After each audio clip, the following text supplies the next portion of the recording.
Hi everyone, my name is Saliko Sakib. I'm supply chain expert, and today we have a great guest, Orzumand, who had a background in supply chain in bachelor's and master's degree. But I would give him a chance to introduce him more in a brief manner. Hi Orzumand. Hello. Thank you for having me here today, Sahib. Let me quickly introduce myself. My name is Orzumand. I'm originally from Tashkent, Uzbekistan. Yes, as you mentioned properly, I've been in supply chain industry for a while, academically and professionally as well. I have around 6 to 7 years of experience in this industry. So I'm happy to be here and answer any questions you might have. Yeah, thank you for being here. My first question as a starting point would be around your academic journey in supply chain. Both in bachelor's degree and master's degree, you had a supply chain background. My question would be strange now because of your career trajectory that's very successful. Why you chose this supply chain? And maybe you could have another kind of opportunity to be a software engineer, for example. How do you think about this chance? Good question. So when I first came to America almost 10 years ago, I had no idea what I want to study. Actually, my first major was international business.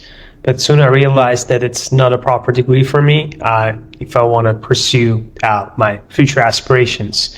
So, and at that time, I've discovered my passion for aviation, and I've wanted to see what I can combine, what I can find, like whether I can find a middle ground between that and what I wanted to do.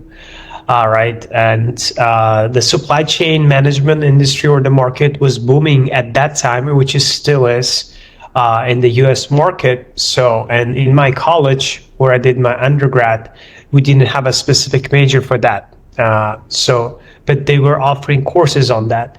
So, and as a person, I always try to be efficient and reduce the waste or eliminate the bottlenecks in my day-to-day life as well. So I saw similarities in studying something in academically and pursuing my career there.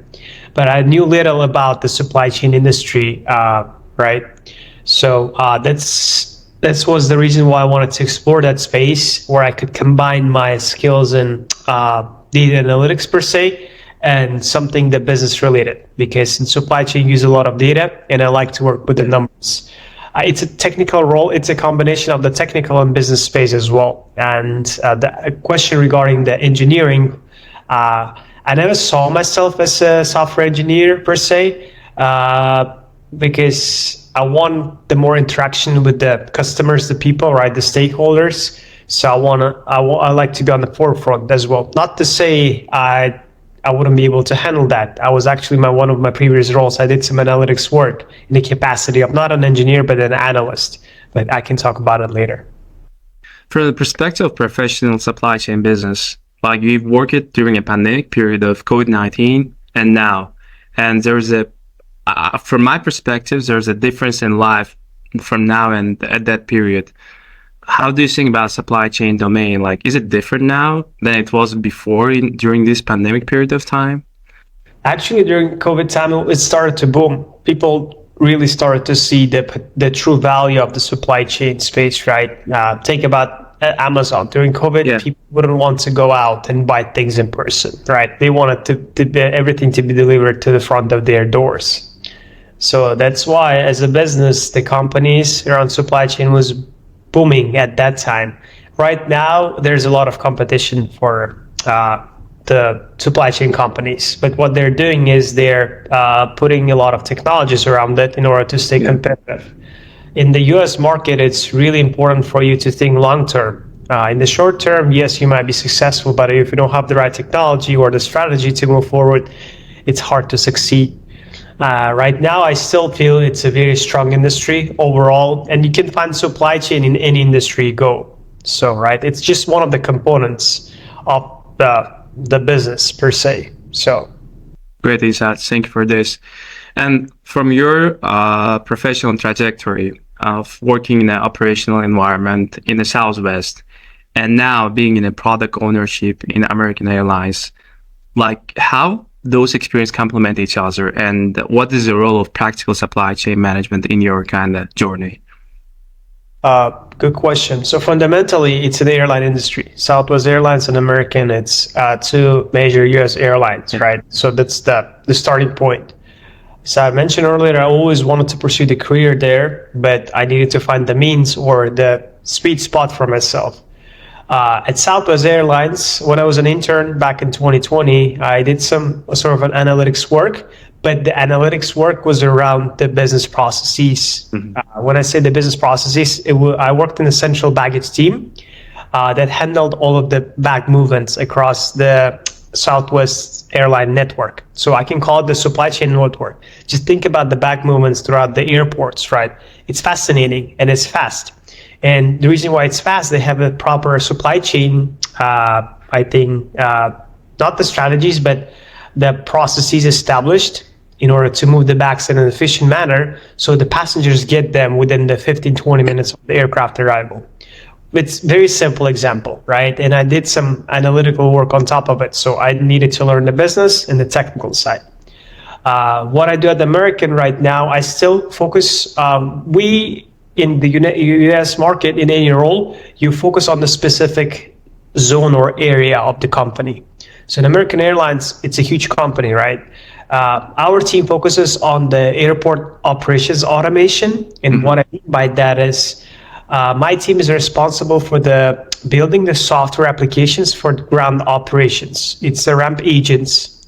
It's the people who load the bags to the aircraft. It's the people who fuel the aircrafts, right? So everything, we call this below the wing operations. So, and it's also the supply chain. Imagine the airplane coming in and parking at the gate. There are so many things that need to happen, either in tandem or side by side, in order for things to move faster. Because this aircraft is most likely should be departing within the next 45 to 50 minutes to the next flight, right? So you want to cut the times. And people don't call it supply chain, but I see the supply chain, right? Because you have to do one thing, the second thing. So it's a chain of the things. So there's a lot of art in it too. Sure. And when you are talking about the aviation industry, is there a specific tools related to this industry that you don't use in any other companies? Like, can you name some? Yes, there are certain tools that the airline industries use, like Sabre. That's one of their oldest and legacy tools that have been in the market for many years. But when it comes to technology, there are a lot of tools that are built in-house. When I say in-house, this is specific to the airline itself, right? That you cannot see anywhere else. But we also use the third-party applications as well. It again depends on the department or organization when you work in. So I think, yeah. Right. Makes sense. And again, about aviation industry, for my understanding, aviation industry is very traditional kind of business where they try to grow internally and they usually don't hire external people because of conservative nature of kind of doing a business. But you are different. You're an exception here. You're coming from a big tech company and pivoting to the aviation. How was your journey like in your situation? Yeah, thank you for asking this question. The journey wasn't easy. Statistically, out of 11 U.S. airlines, carriers, out of 11, only 2 hire people with an international background. When I say international background, I'm not a citizen of the United States, so I still consider it as a foreign person, right? And it's almost impossible to get in because of those immigration limitations, right? And in this industry, you are spot on saying that it's a traditional. Yes, it is. It's old-fashioned, where they value relevant experience more than any academical background or professional background, right? So it took me a while to get in here. What really helped me is the product management skills. You see, the airline industry was built on the business operations, not on the technology or the product mindset. That's what they say. Right now, we're transitioning into the product mindset and space of, hey, how do we serve our customers, right? Not in the physical capacity only, but building the right applications, right? My customer might not be some a passenger, but it might be the person working for American at the airport, right?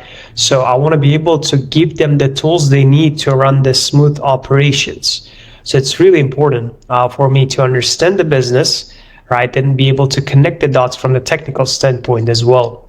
The journey to come here was, as I mentioned, it wasn't easy because of this limitations. I had to take a lot of detours, and going to the technical space was one of my detour paths to get here. This really helped me during the interview process, even though I lacked the limited experience in the airline industry. First thing that helped me is my passion, and I'm truly passionate about the airline industry.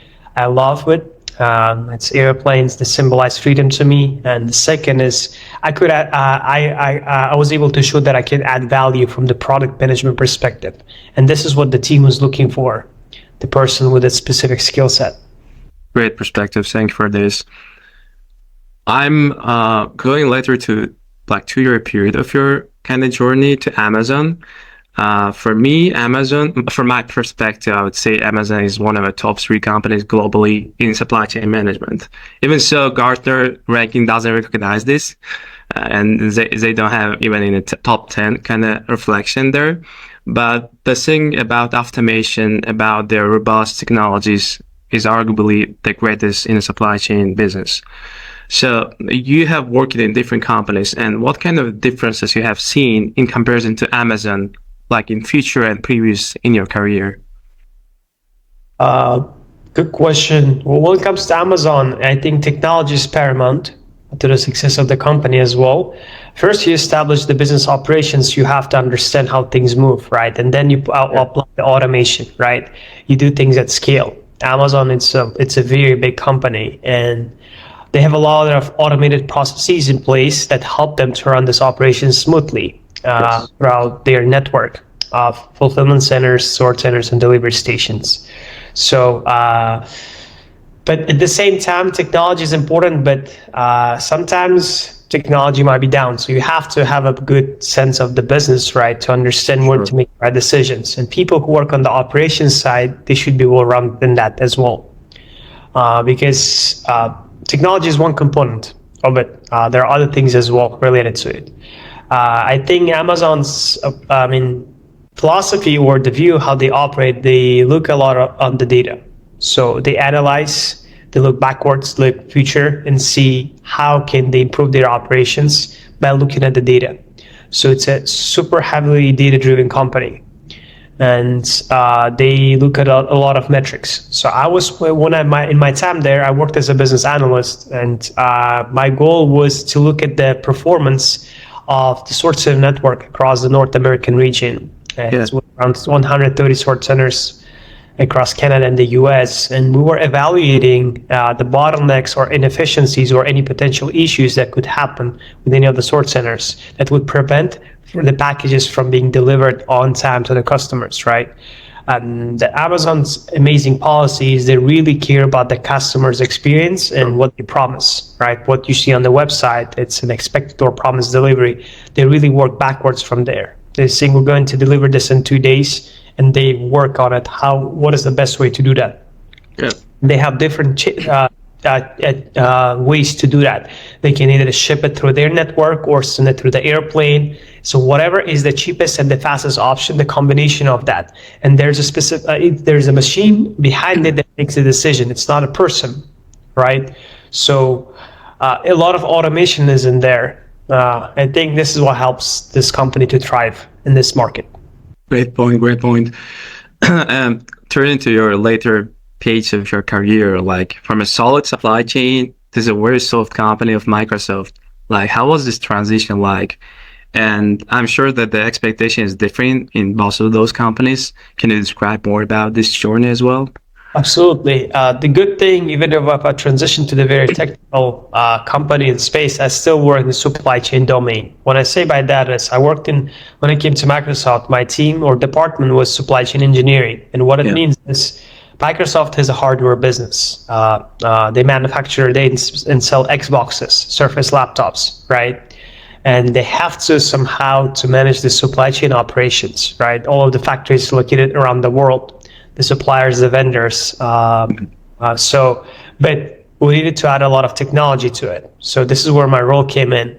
I would say I was decent at understanding supply chain processes in general, right? Yeah. Because when I say supply chain, it's a very wide terminology. Within supply chain, there's a sourcing, procurement, logistics, the making, right? So many things in there. So, and Microsoft's philosophies, Microsoft is not known for the supply chain, right? It's a high-tech company. Sure. But they wanted to work and improve their processes around supply chain, how they manufacture and deliver their products to the right markets on time. We call this as a lead time based on when you place an order online until it gets delivered. So there was a lot of improvements that needed to be made there. And with how do you just make improvements? First, you understand the process and you apply technology on top of it to see if you can reduce any manual work for business operations. So, and that's why it helped me to really stay within this space of the supply chain, but have this technical perspective to the things as well, to see what can we do better from the engineering standpoint. Makes sense. Makes sense. And I would say it's the next and sweetest question to you. Like, you've ended up in your dream company, as you have already described, in the aviation industry. How do you feel about this? And what kind of new experiences are you kind of taking as a full-time worker now, rather than just being an intern during your previous stay at Southwest? What's the difference now? True. Good question. So the full-time roles, right? It's different than the internship experience because you're here for a while, the company, right? And you want to build your career. And as an internship, you are there for a limited amount of time, and the expectations are different as well from the leadership perspective, from management. So, of course, all the experience I've gained in supply chain, data analytics, product management really helps me to do my job today. And be able to add the value to the table to all of the groups and stakeholders that I work with. And I still do technical work per se in the aviation space, right? Because technology is becoming the paramount for to run any business operation successfully, right? Especially in the U.S. market. And you really, it's my opinion. I don't know how other people think, but I always look in the future and I try to plan things, right, career-wise. I don't like to be stagnant, and I want to grow and expand myself as a person, as a professional as well. So coming to the space, and it's a corporate world, right? So you really have to understand how things work and pieces. And this comes with time and experience, I would say. And I'm still maturing in that sense to understand how things move around in the corporate world. But ideally, you would want to have your views. What do you want to do within 5 to 10 years? And better to go that path because at least you will have some sort of a goal in front of you that you will be going. You will not just be doing the work because the work needs to be done or bills needs to be paid, right? You're on the path and the journey to get somewhere. It's being more goal-oriented, I would say, right? So that helps me to stay on track and continuously improve myself. Great. You've opened up a great room for other questions, more like to be personal questions, I would say. So, as I said, like, life is about supply chain, I would say. And in your role as a supply chain manager or specialist in the supply chain domain, what role you are performing the best? Are you best at procuring, for example, happiness, or planning your future life? What are you doing best now? Oh, well, I love planning things around, to be very honest with you. I live by it daily. It's all about the time management, right? How you manage the time. You put things you put things into the table and see if you want to sort things out. It's all about the organization as well and understanding where do you need to do what.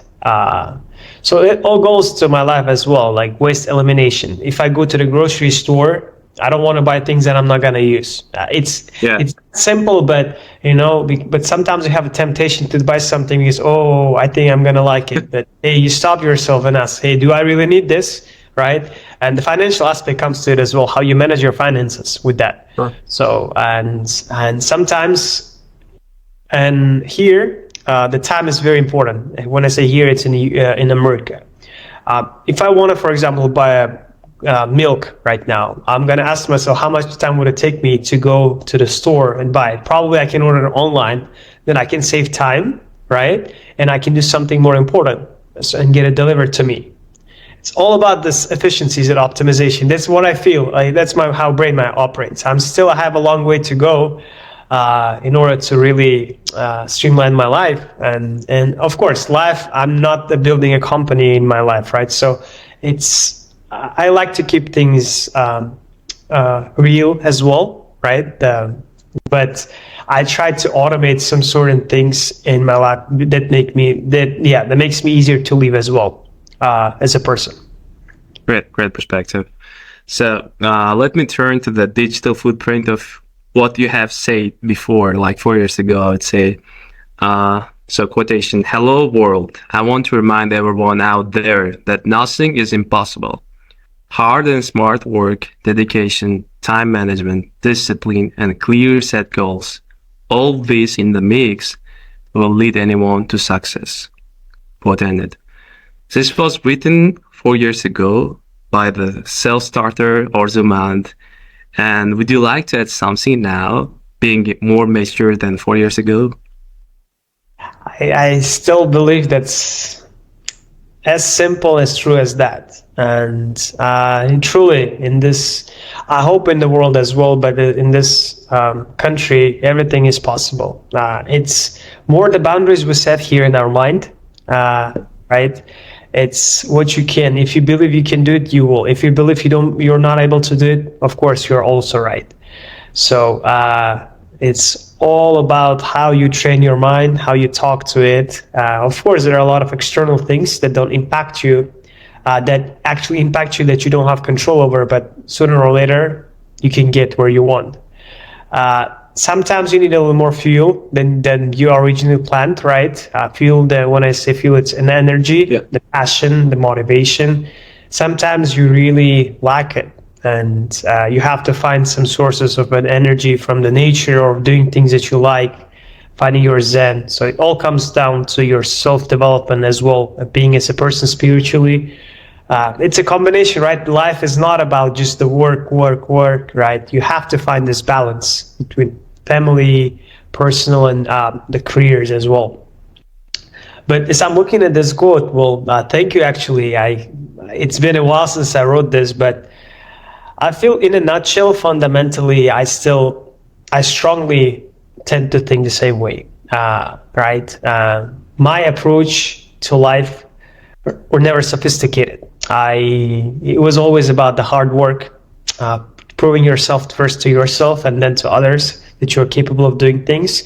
But probably partially because experiencing the life of some sort of an immigrant coming to U.S. soil and starting from nothing, right? And I think it's not the only way to go probably, but it's what life has been teaching me. So I've been following the lessons.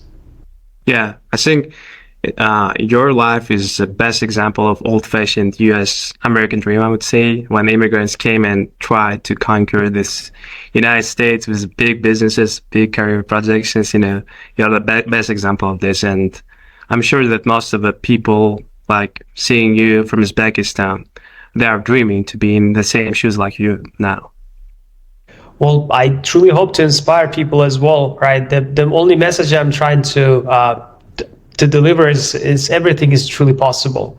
Yeah. It's not about how much money you have in your pocket or if you're good at something or bad. If you set your mind to something, you'll be able to get it. It's all about the will inside of you. There's the old saying, if there's a will, there is always a way. So, right, and don't create the boundaries for yourself, right? Don't define them, and keep going after what you want. And no matter where you are, if you truly believe into something and if you work hard for it, I think there's a good chance of getting it. Great point. So let me turn to the last question of our speaking series. So what kind of recommendation do you have for people who wants to study supply chain in this domain as an intern or work as a career changer for the future students, for the current students, or career shifters? What are the main recommendations? First of all, understand the background of the supply chain, what it is. I think having the fundamental knowledge also helps. It's like building a house, right? You start from the bottom, you start the foundation, and then you put the bricks on. And supply chain is a very diverse space, right? Start with something, whether it's a sourcing, procurement, logistics, transportation, and operations management, right? Don't try to focus on everything, because especially in the US market, the narrower you're focusing on something, the better you are as a candidate. They don't want to see your broad understanding of the supply chain. They really want to look at specifically what are you good at. And supply chain is about everything.